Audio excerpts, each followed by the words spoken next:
નમસ્કાર વિદ્યાર્થી મિત્રો, ભાર્ગવ સાહેબના જય શ્રી કૃષ્ણ. ધોરણ 11 ની અંદર આપણે અગાઉ અભ્યાસક્રમના ઘણા બધા મુદ્દાઓ જે છે એ જોઈ ગયા છીએ. છેલ્લે આપણે વ્યાકરણના મુદ્દાની અંદર આપણે એવું જોયું હતું કે એમાં વાક્યના વિવિધ પ્રકારો અને એની આપણે વિગતે ચર્ચા મિત્રો કરી હતી. એમાં વાક્યના વિવિધ પ્રકારો જે છે એની નોંધ પણ તમે તમારા નોટબુકની અંદર જે છે એ કરેલી જોવા મળતી જશે. એમાં આપણે નિષેધ વાક્ય, પ્રશ્નાર્થ વાક્ય, ઉદ્ગાર વાક્ય, આજ્ઞાવાચક એટલે કે આજ્ઞાર્થ વાક્ય, વિધ્યર્થ વાક્ય અને સંભાવનાર્થ વાક્ય અને છેલ્લે એનો પ્રકાર જે હતો એ આપણે જોયો હતો કે ક્રિયાતિપત્તિ અર્થ અથવા તો ક્રિયાતિપત્તિ અર્થ તરીકેના વાક્યો આપણે જોયા હતા. ત્યાર પછી એક તમને સુંદર એમાં કોષ્ટક પણ રજૂ કર્યો હતો, વાક્યના પ્રકારો, ઉદાહરણ અને કે છે ઉદાહરણ. પછી સ્વાધ્યાય તમને આપ્યો હતો.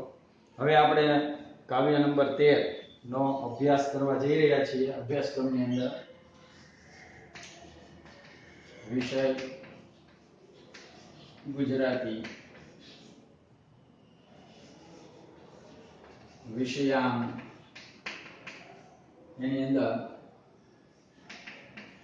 કાવ્ય 13 પરાજયની જીત.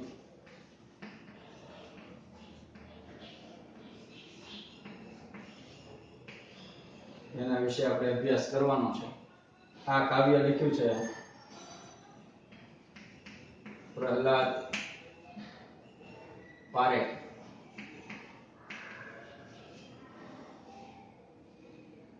આ વાત આપણે આમાં જોવા જઈ રહ્યા છીએ અને આ વાક્યને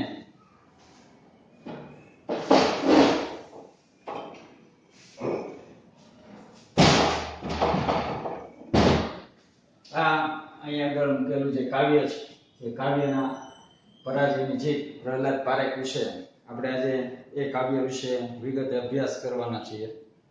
હવે એમનો પરિચય જોઈ લઈએ પ્રહલાદ પારેખનો, એટલે કે કવિનો. કવિ પ્રહલાદ પારેખ, એમનો જન્મ છે એ ભાવનગરમાં થયો હતો. તેઓના ઘડતરની અંદર ભાવનગર જે છે એ ભાવનગરની પ્રતિષ્ઠિત એવી દક્ષિણામૂર્તિ સંસ્થા જે છે એ સંસ્થાનો મુખ્ય ફાળો એમાં જોવા મળે છે. શ્રી નાનાભાઈ ભટ્ટ તેમજ શ્રી હરભાઈ ત્રિવેદી જેવા શિક્ષણવિદો પાસે તેઓ સંસ્કાર ઘડતર પામેલા હતા. ગુજરાતી કાવ્ય સાહિત્યમાં 1940 ની અંદર અને પછી એમના બારી બહાર કાવ્ય સંગ્રહથી સૌંદર્ય અભિમુખ કાવ્ય ધારા એમણે શરૂ કરેલી.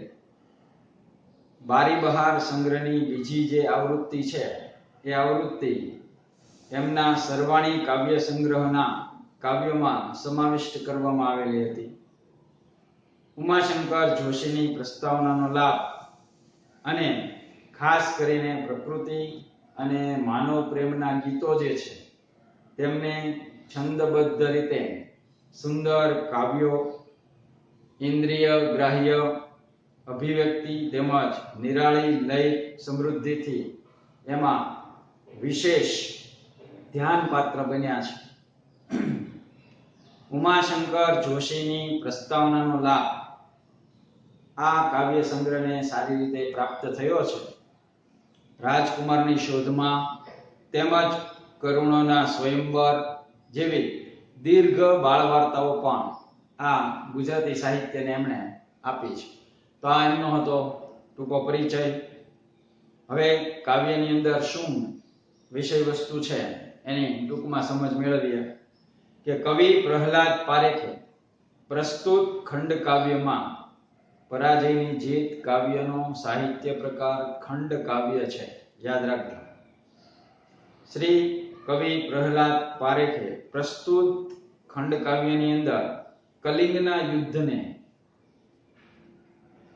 વિષય તરીકે અહીં આગળ આ કાવ્યમાં નિરૂપ્યું છે. મગધના રાજવી સમ્રાટ અશોકે કલિંગ પર આક્રમણ કરી અને ભયંકર માનવ સંહાર જે છે એ કરી અને એના ઉપર વિજય પણ પ્રાપ્ત કર્યો હતો.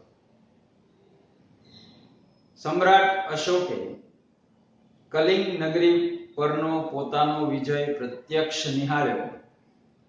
આખી નગરીને સ્મશાનમાં ફેરવાઈ ગયેલી તેમણે પ્રત્યક્ષ સ્વરૂપે જોઈ.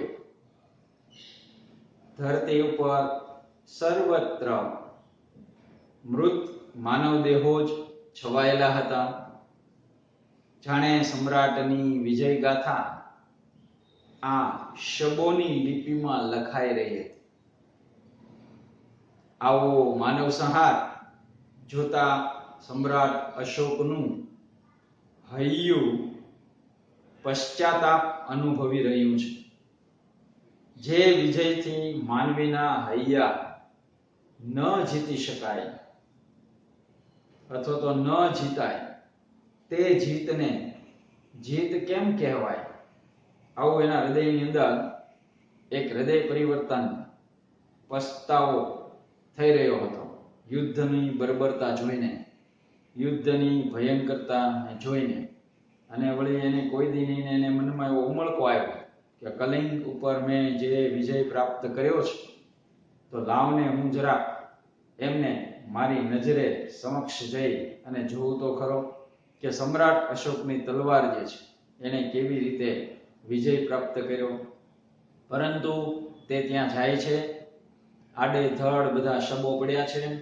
કોઈના પગ હાથમાં, પગ જે છે એ પગમાં આવે છે, કોઈના હાથ જે છે એ પગમાં આવે છે. લોહીની નદીઓ, ખાબોચિયાઓ ભરાયેલા છે અને આજુબાજુના ઘરોમાંથી આક્રંદો સંભળાઈ રહ્યા છે. ચીચિયારીઓ અને ચીસો જે છે એ સંભળાઈ રહી છે. આમ રાતનું વાતાવરણ એકદમ ભયંકરતાને પોષે તેવું બની ગયું છે. એ દ્રશ્ય જોઈ અને સમ્રાટ અશોકના હૈયાની અંદર આવો એક પ્રશ્ન ઉદ્ભવે છે કે મેં વિજય તો મેળવી લીધો છે, પણ ખરેખર આ વિજય ગણાશે કે કેમ? તલવારની ધારથી મેળવેલા વિજયની હારમાં અશોકને પોતાની હાર એટલે કે પરાજયની પ્રતીતિ થાય છે. આમ એ વિજય થઈ ગયો છે, પણ તલવારની ધારે જે વિજય મળ્યો એ ખૂબ મોંઘો વિજય પ્રાપ્ત થયો છે. કારણ કે હિંસા કરી છે, એકલી ભયંકરતા એમણે પાથરી છે. નથી કોઈ લોકોના દિલ જીત્યા, નથી કોઈને સ્નેહથી એ મળ્યો, કે નથી પ્રજાજનોએ એમને ખૂબ સ્નેહપૂર્વક સ્વીકાર્યો. આ બર્બરતાને એ જાણે છે અને માટે એ કહે છે કે અશોકની તલવાર ચાલી તો ખરી, વિજય તો મેળવી લીધો, પણ એ ખરેખર પરાજય છે.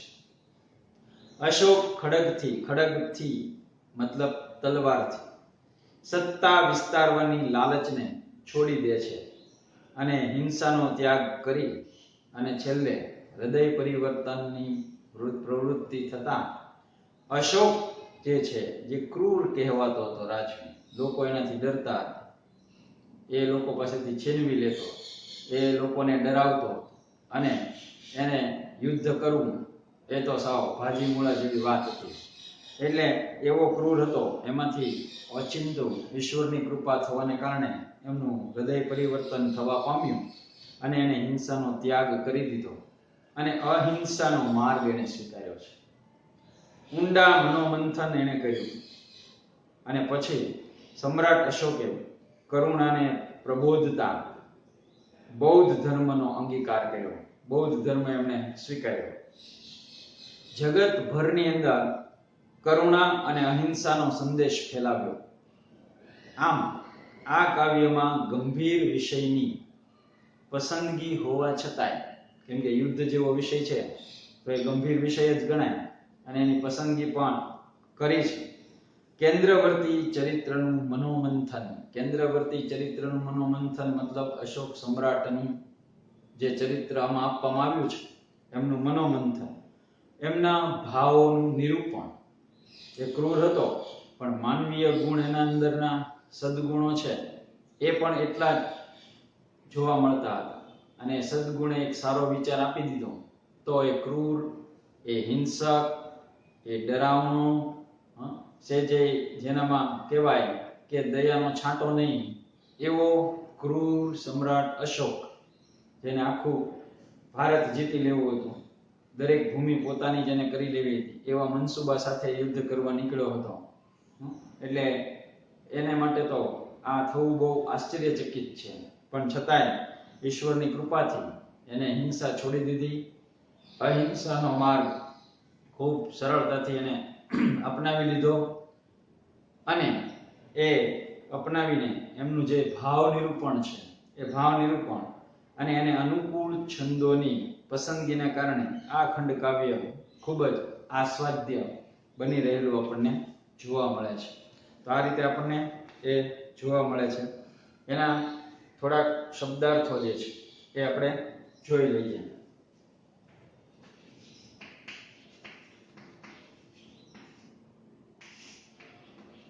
એની અંદર પહેલો શબ્દ છે કૃતાંત, જેનો અર્થ થાય છે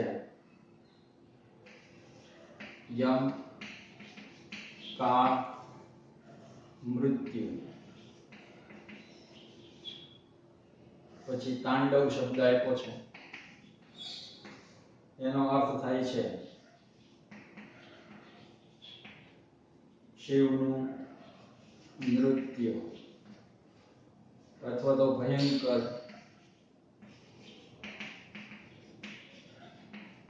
નૃત્ય. ત્યાર પછી આપ્યું છે ચૂપકીદી,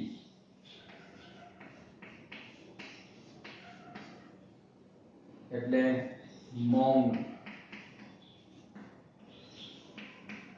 અને શાંતિ. ત્યાર પછી દીપ્તિ, એટલે એક પ્રકારનો પ્રકાશ. પછી દર્પ, એટલે અભિમાન. ત્યાર પછી સંસ્ફુરે,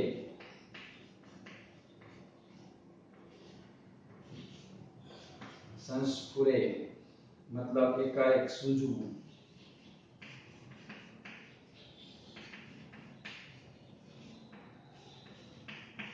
એકાએક સૂઝે. અસી એટલે તલવાર.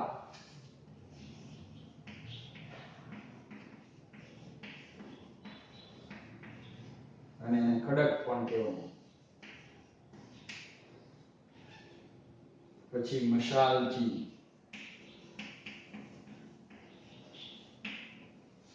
તો મશાલ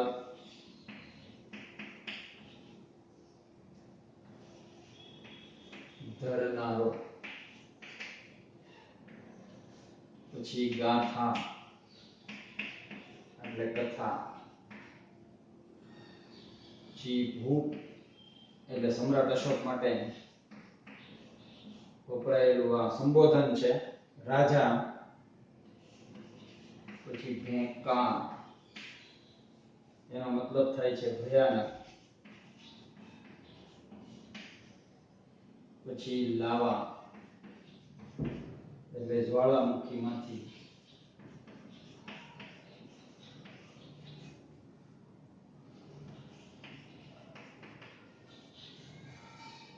નીકળતો ગરમ રસ.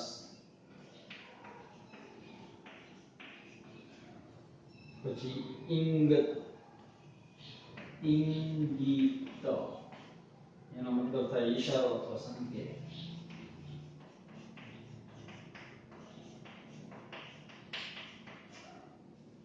ઈશારો અથવા સંકેત, આવો આપણને જોવા મળે છે. પછી છે ભૂતાવળો, એ પણ એક શબ્દ આવશે, પણ હવે આપણે આગળ જોઈશું ત્યારે જોઈ લેશું. આ શબ્દ એટલા માટે લખ્યા કે હમણાં કાવ્યની અંદર આવશે, જેથી તમને એ શબ્દો આવે તો સમજાય છે. હવે કાવ્યની શરૂઆત કરી રહ્યો છું.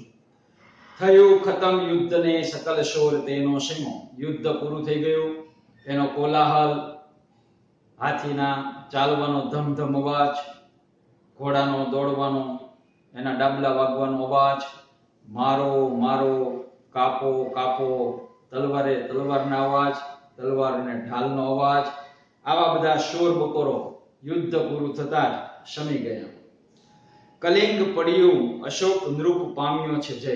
કલિંગ જે છે એનો પરાજય થયો અને અશોક નૃપ એટલે અશોક નામનો રાજા છે એ વિજય પ્રાપ્ત કરી ચૂક્યો છે.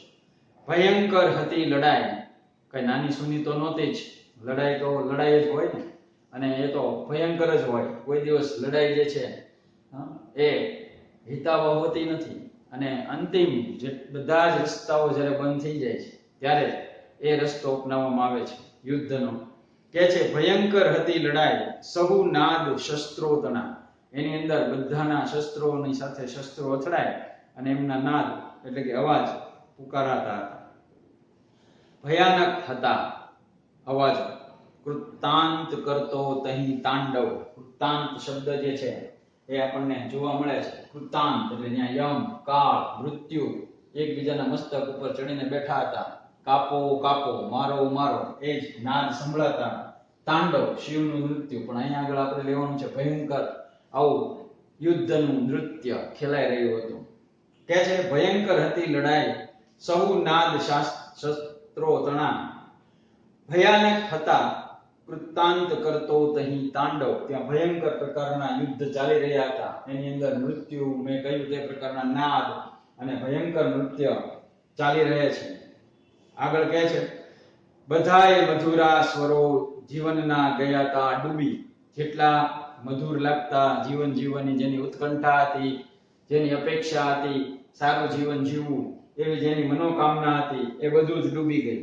પ્રચંડ અતિ યુદ્ધના ગરજતા મહાનાદમાં, પ્રચંડ એવા, ઘોર એવા, અત્યંત ઊંચા એવા, અતિ યુદ્ધના, અત્યંત યુદ્ધના, ગરજતા બોલતા, મહાનાદમાં મોટા અવાજની અંદર, શમ્યો બહુ દિનો પછી પદ પ્રહાર એ તાંડવી, અને ત્યાં પછી એનો યુદ્ધ પૂરું થતા શમી ગયું છે. મોટા અવાજો થતા, મારો કાપોના અવાજો થતા, તલવારના અવાજો થતા, હાથીઓના દોડવાના ધમધમ અવાજો થતા, ઘોડાના ડાબલાના અવાજો થતા, અને દોડતા સૈનિકો પાયદળના અવાજો થતા, આવા બધા નારાઓ સાથે જે નીકળતા એ બધો નાદ શાંત થઈ ગયો. શમ્યો શમી ગયો. બહુ દિનો પછી, ઘણા લાંબા સમય પછી, પદ પ્રહાર આવા હલનચલનનો એક પ્રવાહ એ તાંડવી, એ ભયંકર પદ પ્રવાહ થંભી ગયો છે. કારણ કે યુદ્ધ અંતિમ ચરણમાં પહોંચી ગયું, યુદ્ધનો નિર્ણય પણ થઈ ગયો. કલિંગ ઉપર સમ્રાટ અશોક અને એમની સેનાએ જે છે એ યુદ્ધ કરી અને કલિંગને પોતાના તાબે કરી લીધું. આવી રીતે યુદ્ધ સમાપ્ત થતા એ બધા કોલાહલો જે છે એ રણભૂમિની અંદર જ એટલે કે યુદ્ધ ભૂમિની અંદર જ શમી ગયા એવું કહેવા માંગે છે. પરાજિત કલિંગમાં ચૂપકીદી છવાઈ રહી. પરાજિત થયેલું કલિંગ અને વિજય પ્રાપ્ત કરેલો સમ્રાટ અશોક પણ કે છે ચૂપકીદી છવાઈ ગઈ છે. શબ્દ અહીં આપ્યો છે ચૂપકીદી એટલે મૌન, એકદમ શાંત થઈ ગયું છે, નીરવ શાંતિ છવાઈ ગઈ છે. પરંતુ ચૂપકીદી એ ભય યુદ્ધથી એ હતી, પણ એ ચૂપકીદી છે એ તો યુદ્ધ તો ભયંકર હતું, પણ ભયંકર યુદ્ધ કરતા પણ ભયંકર હતી એ છવાયેલી નીરવ શાંતિ, મૌન. કે છે કે શમ્યો બહુ દિનો પછી પદ પ્રહાર એ તાંડવી. પરાજિત કલિંગમાં ચૂપકીદી છવાઈ રહી, પરંતુ ચૂપકીદી એ ભય યુદ્ધથી એ હતી.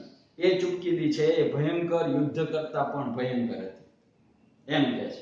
નિરાશ નગરી હતી નયન નીરને ઢાળતી.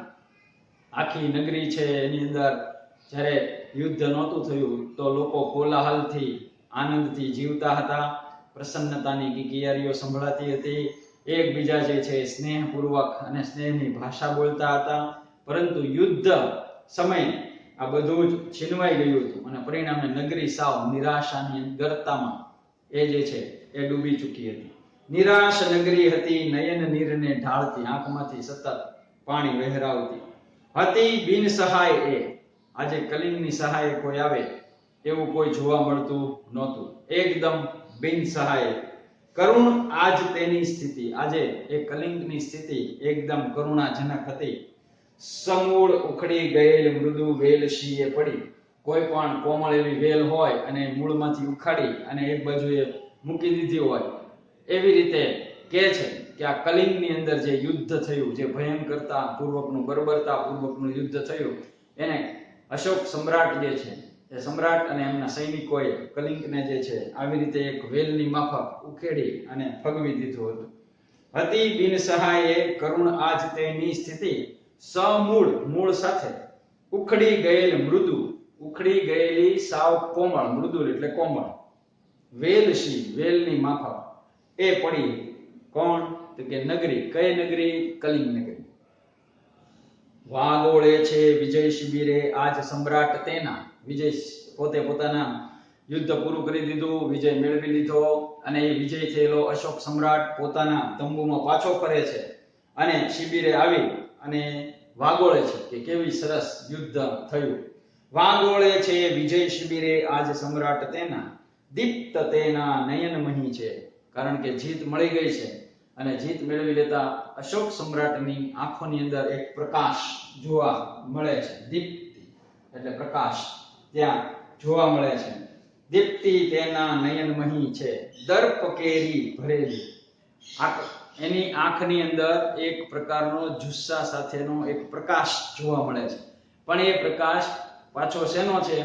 તો કે કોઈ અલૌકિક તેજનો નથી, પણ દર્પ અભિમાનનો છે. એટલે કે છે દીપ્તિ તેના નયનમહી, આંખમાં એનો પ્રકાશ તો જોવા મળે છે, ચળકતી આંખ જોવા મળે છે, ઉત્સાહ છે, પણ દર્પ કેરી ભરેલી, એની આંખ જે છે ને એ દર્પ કેરી ભરેલી છે. દર્પ એટલે અભિમાનથી ભરેલી જોવા મળે છે.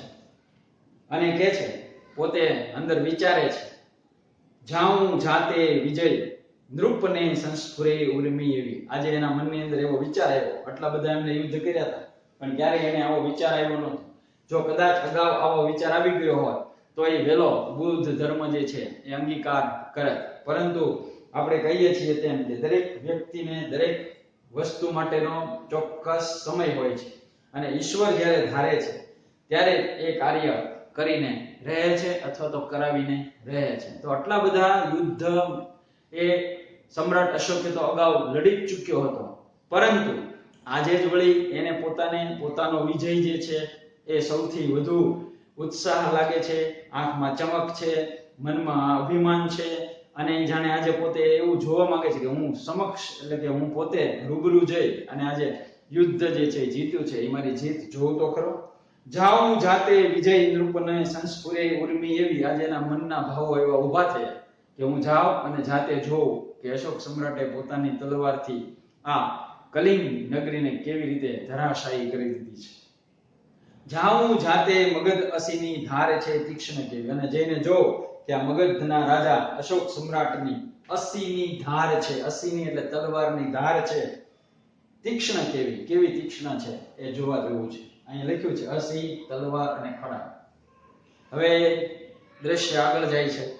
ગયા તેજને આવ્યા અંધકાર, એ તેજ દૂર થઈ ગયું, અંધકાર છવાઈ ગયેલો હતો, રાત્રિ ભયંકર બનતી જતી હતી, ગીધડાઓ અવાજ કરતા હતા અને જે લોકોના ઘરમાંથી કોઈનો પતિ ગયો છે લડવા માટે, કોઈનો બાળક ગયો છે આમ, અને એ બધા જે ઘરે પાછા નથી આવ્યા અને કપાઈને એમને પોતે યુદ્ધ ભૂમિની અંદર બર્બરતાથી ભયંકરતાની વચ્ચે પડ્યા છે લોહી લુહાણ થઈને, તો એના ઘરની અંદર કે છે એકલા ક્રૂર કિસ્સો અને રુદન ચાલ્યા કરે છે.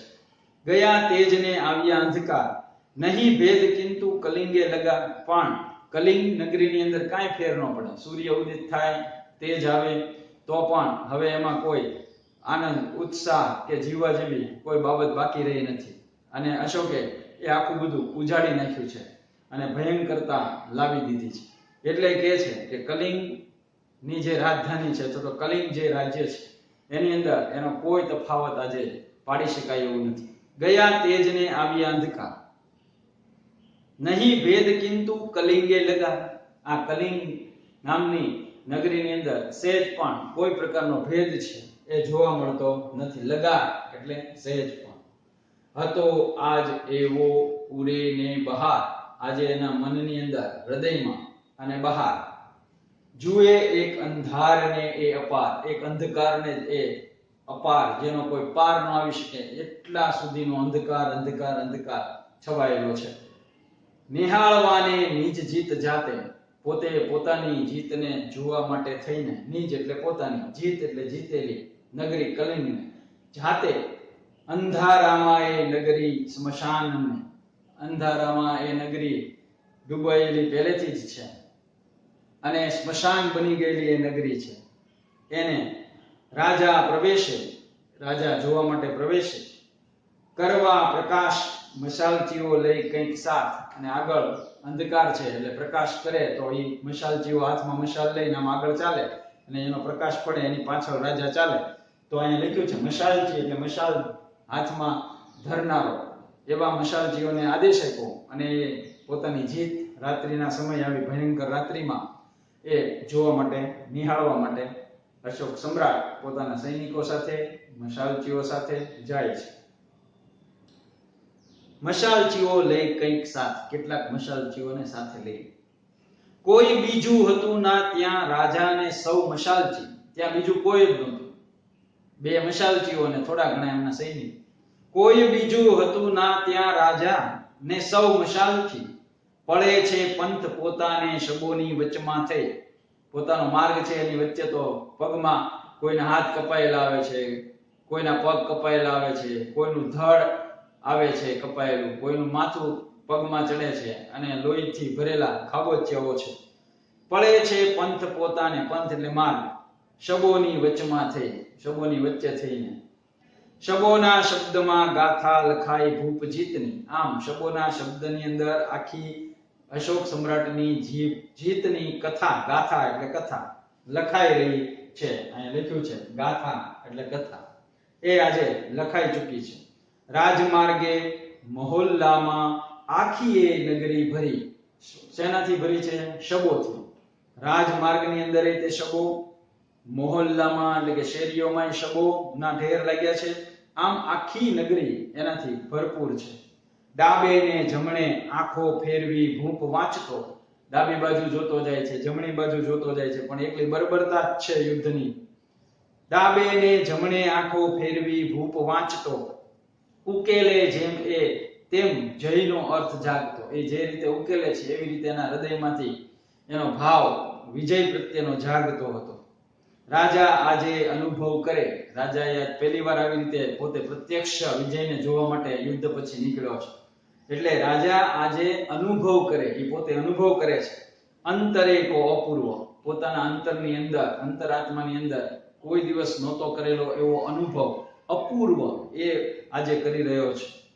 જાણ્યો નહોતો કદીએ જયનો અર્થ ભેકાર આવો. એને કોઈ દિવસ એવું જાણ્યું નહોતું કે વિજયનો અર્થ આવો ભેકાર છે, આવી બર્બરતા છે, આવી ભયંકરતા છે.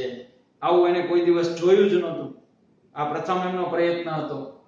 જાણ્યો નહોતો કદીએ જયનો અર્થ ભેકાર આવો. લાવા ધક્કે પ્રબળ ધરતી જેમ કંપી ઉઠે છે. જેવી રીતે લાવારસનું પ્રસ્ફોટન થાય અને અંદરથી ગરમ ગરમ ગરમ એવો પદાર્થ જે છે એ બહાર આવે, જ્વાળામુખીમાંથી નીકળતો ગરમ રસ એમ જેમ બહાર આવે એમ અશોકના હૃદયમાંથી આજે ઉમટી રહ્યો છે. જાણ્યો નહોતો કદીએ જયનો અર્થ ભેકાર આવો. લાવા ધક્કે પ્રબળ ધરતી જેમ કંપી ઉઠે છે. આખી પ્રબળ ધરતી જેવી રીતે કંપી ઉઠે છે એમ અંદરથી અંતરાત્મામાં આવો વિચાર આવતા અશોક સમ્રાટ પણ ગમે એટલો દ્રઢ હતો, ગમે એટલો મનોબળી હતો, પણ એ અંદરથી કંપી ઉઠે છે, ધ્રુજી ઉઠે છે. તેવું કંપે નૃપતિ ઉર. આવું જ એ નૃપતિ રાજા સમ્રાટનું હૃદય આજે કંપી રહ્યું છે. ઉર એટલે હૃદય. તેવું કંપે નૃપતિ ઉર. આવેગથી ભાવ કેવા, આવેગથી આજે એમના ભાવ કેવા છે.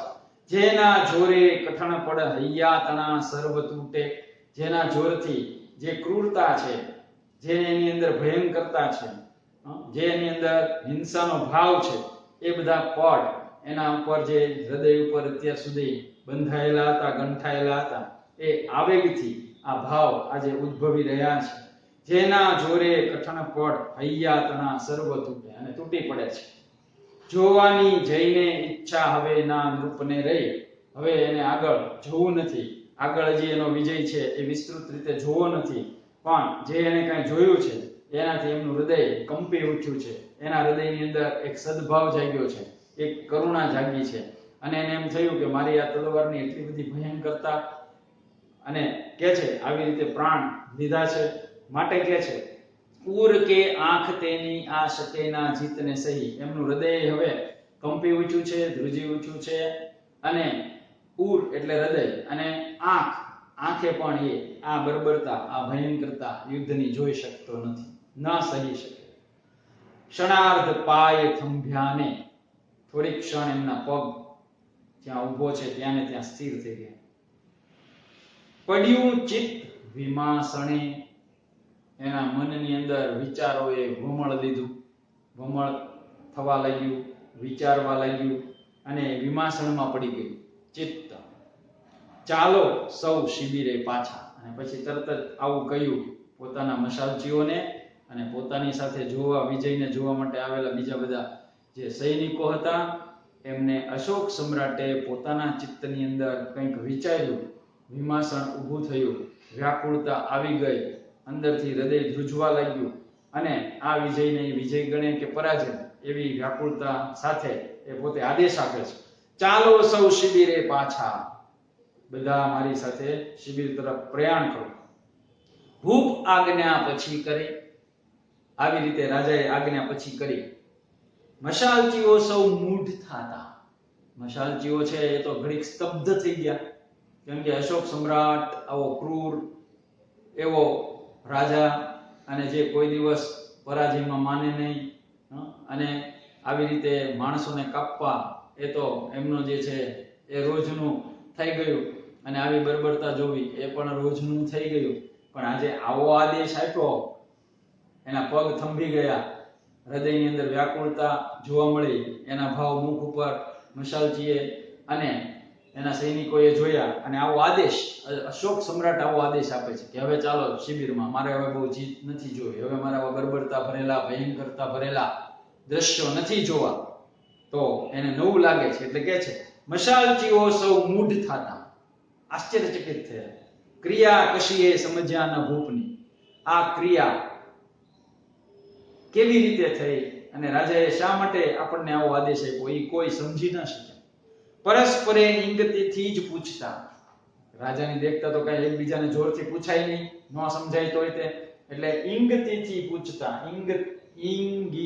ઇંગિતથી પૂછતા એટલે ઈશારો કરીને, સંકેતથી પૂછતા કે આ રાજાને થયું છે શું, કેમ આમ આદેશ આપ્યો, પાછા જવાનું કેમ કે છે.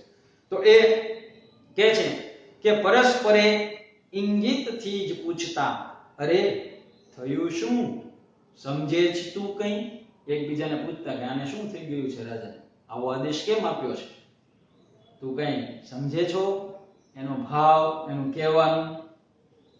ગયો શિબિરે ભૂપ આગળ કર્યો સેવક, શિબિરમાં પ્રવેશો, રાજા આગળ થયો, અને શ્રમિત શીર્ષને કર્મહી ધરી બેસ્યો, અને કે છે થાકી ગયેલો તે સમ્રાટ અશોક પોતાના મસ્તકને, શીર્ષને કર્મહી ધરી, હાથમાં ધારણ કરીને બેસી ગયો.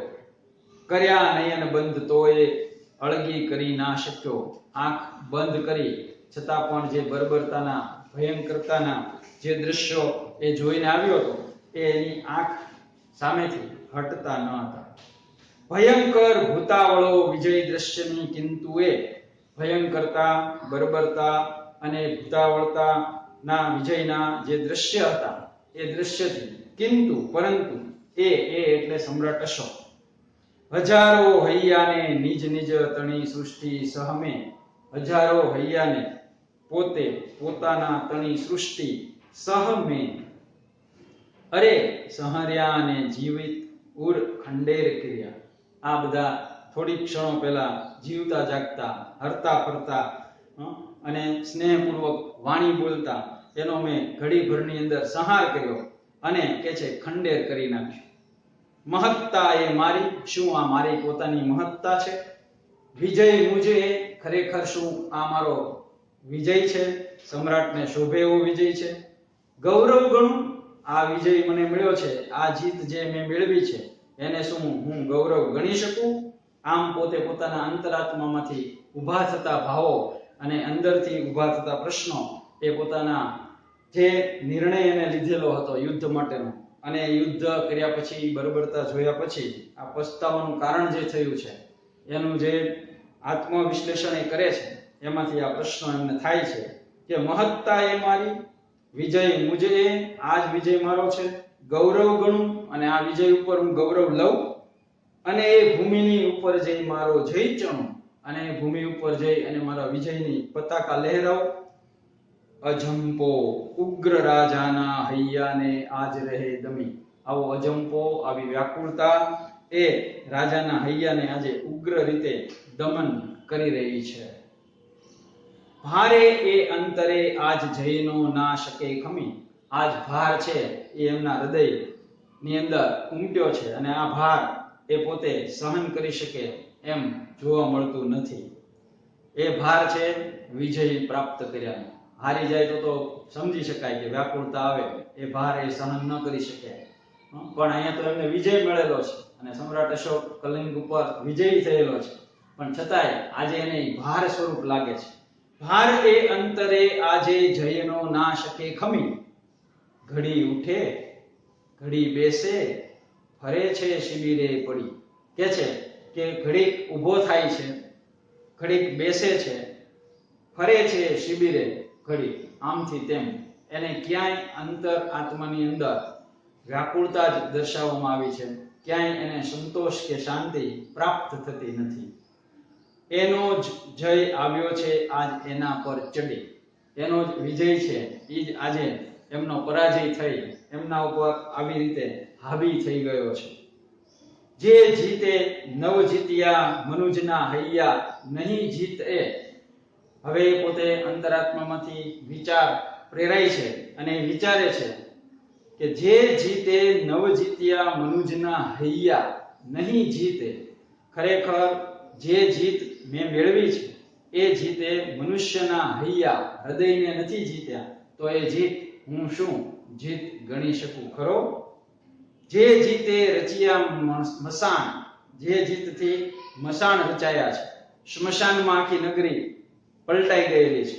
જે જીતે રચિયા મસાણ, નવ એ સાચી કદી જીત છે. ખરેખર તે સાચા અર્થમાં જીત ગણી શકાય નહીં. જે જીતે નવલું કશું ન સર્જ્યું. જે જીતથી નવું કશું કંઈ પ્રાપ્ત ન કર્યું, એમાં ઉમેરણ ન કર્યું અને એનો વિકાસ ન થયો, એને હું કહું જીત છે? એને હું કઈ રીતે જીત ગણી શકું? જેથી માનવ માનવી મટી જતો છે, જીત કે હાર એ. જેના દ્વારા, જે યુદ્ધ દ્વારા, જે યુદ્ધની ભયંકરતાની અંદર માનવ માનવતા છોડી અને એક પિશાચ બની જાય અને એકબીજા માનવીના પ્રત્યે પોતે હિંસાનો ભાવ અંદર ઉગ્રતાપૂર્વક લાવે અને એ માણસની મહત્તા ન સમજે અને એને હિંસામાં રેંસી નાખે, તો એના માટે આ ફરીવાર પાછી અહીંયા આપણને સરસ પંક્તિ આપી છે. શું કહે છે કે જે જીતે રચિયા મસાણ, નવ એ સાચી કદી જીત. જે જીતે નવલું કશું ન સર્જ્યું, એને હું કહું જીત છે? જેથી માનવ માનવી મટી જતો છે, જીત કે હાર. જેનાથી માનવ માનવી મટી જાય છે, પિશાચી ભાવ એનામાં પ્રવેશી જાય છે, એક હિંસાખોર બની જાય છે, એને હું જીત કહું કે હાર કહું? ઉચ્ચારે મન રાજાન. આવી રીતે પોતે અંદર ને અંદર મનમાં બોલી રહ્યો છે, કહે છે હાર એ હાર છે નક્કી. હાર છે એ તો હાર નિશ્ચિત છે. કદી એ ખડગની ધાર, કોઈ દિવસ તલવારની ધારે જીત ના સર્જી શકી. તલવારની ધાર ક્યારેય પણ કોઈ પર જીત ક્યારેય સર્જી શકવામાં સફળ થઈ નથી. નથી વિસ્તારવી સત્તા, ખડગની જીત ના ચહું. હવે મારે કોઈ સત્તા જે છે એ વિસ્તારવી નથી, કારણ કે આ તલવારની ધારથી મારે કોઈ જીત હવે મેળવવી નથી. આવો એમને પછતાવો થાય છે. મારે તો માનવી કેરા હૈયાને અપનાવું. હું તો માનવી કેરા હૈયાને અપનાવીશ અને અહિંસાથી કાર્ય કરીશ. તલવારની ધારે હવે મારે જીત મેળવવી નથી કે મારા રાજ્યનો વિસ્તાર કરવો નથી. મારે તો માનવી કેરા હૈયાને અપનાવવું. હૈયાની શક્તિથી કોઈ અન્ય શક્તિ નથી વળી. એકબીજાના એકમેકના હૃદય સુધી પહોંચવાની ક્રિયા, હૈયાની શક્તિથી કોઈ અન્ય શક્તિ નથી વળી. કોઈ ઉચ્ચ કક્ષાની શક્તિ ક્યાંય જોઈ નથી. આજથી કરમાં મારા રહેશે ધર્મની છડી. આજથી મારા હાથમાંથી તલવાર હું છોડું છું અને એની જગ્યાએ હું ધર્મની છડી હાથમાં ગ્રહણ કરું છું. આવો નિર્ણય સમ્રાટ અશોકે એક ક્ષણે લઈ લીધો. તમે હવે ખડગ રહો જ મ્યાનમાં. તલવારને આદેશ આપી દીધો કે તમે હવે તમારા મ્યાનની અંદર જ તમે નિયંત્રિત થાઓ. તમે હવે ખડગ રહો જ મ્યાનમાં. તલવાર તમે હવે તમારા મ્યાનમાં જ રહો. કલ્યાણમાં માનવના નકામા નીવડ્યા. માનવનું કલ્યાણ કરવામાં તમે સાવ નકામા અને નિષ્ફળ રહ્યા છો. ઓ ધર્મ, અરે ઓ ધર્મ, આદેશ દિયો તમારો. તમે મને આદેશ આપો ને એ જ થાશે બસ માર્ગ સારો, અને એ જ માર્ગ મારો જે છે એ સારો બની શકશે. પૂર્વમાં તેજ કેરી ત્યાં દેખાય નવ મંજરી. પૂર્વની અંદર તેજ કેરી ત્યાં નવી મંજરી એટલે કે સૂર્ય ઉદિત થઈ રહ્યો છે, અને ઉગતા સૂર્ય સાથે એમને આવો અશોક સમ્રાટે નિર્ણય લીધો છે. અને જાણે કે લાગે છે કે દેખાય નવ મંજરી. નવ મંજરી જાણે કે પ્રસ્તુત થયેલી હોય એવું એને નવી કૂપણ ફૂટી હોય, નવ ચેતના અને જાગૃતિ આવી હોય, એ અર્થમાં અહીંયા નવ મંજરી શબ્દ લેવાનો છે. એવી નવ ચેતનાથી ભરપૂર અશોક જે છે એ આવો નિર્ણય લે છે. રાયના અંતરે શ્રદ્ધા. અશોક સમ્રાટ, રાજા, રાય એટલે રાજા. રાયના અંતરે શ્રદ્ધા. આમ અશોક સમ્રાટના હૃદયની અંદર એક શ્રદ્ધા ઉપજી. નવા લઈ તેજ સંચરી. અને નવું તેજ લઈ અને તે પોતે ચેતન બનતો બને છે. તો આમ આ કાવ્ય જે છે એની અંદર આપણને પરાજયની જીત શીર્ષક નીચે આ કાવ્ય સમજાવવાનો પ્રયત્ન મેં તમને કર્યો. તમે પણ ઘરે એકવાર આ કાવ્ય ફરીવાર વાંચજો, એનો ભાવાર્થ સમજજો. અહીંયા લખેલા શબ્દના અર્થો તમારી સામે રાખ્યા હતા અત્યાર સુધી, તમે લખી જ લીધા હશે. અને ચોપડીમાં પણ તમને શબ્દ સમજૂતીની અંદર આ શબ્દો જે છે એ આપ્યા છે. વાંચ્યા પછી કાવ્યમાંથી જે શબ્દ ન સમજાય એને તમારે પેન્સિલથી ટીક કરી લેવાના છે. અને જ્યારે આપણે રૂબરૂ મળીશું ત્યારે તમારા જે કાંઈ ડિફિકલ્ટીના પ્રશ્નો હશે તેનો આપણે વિગતે અભ્યાસ કરીશું. ત્યાં સુધી ભાર્ગવ સાહેબના જય શ્રી કૃષ્ણ.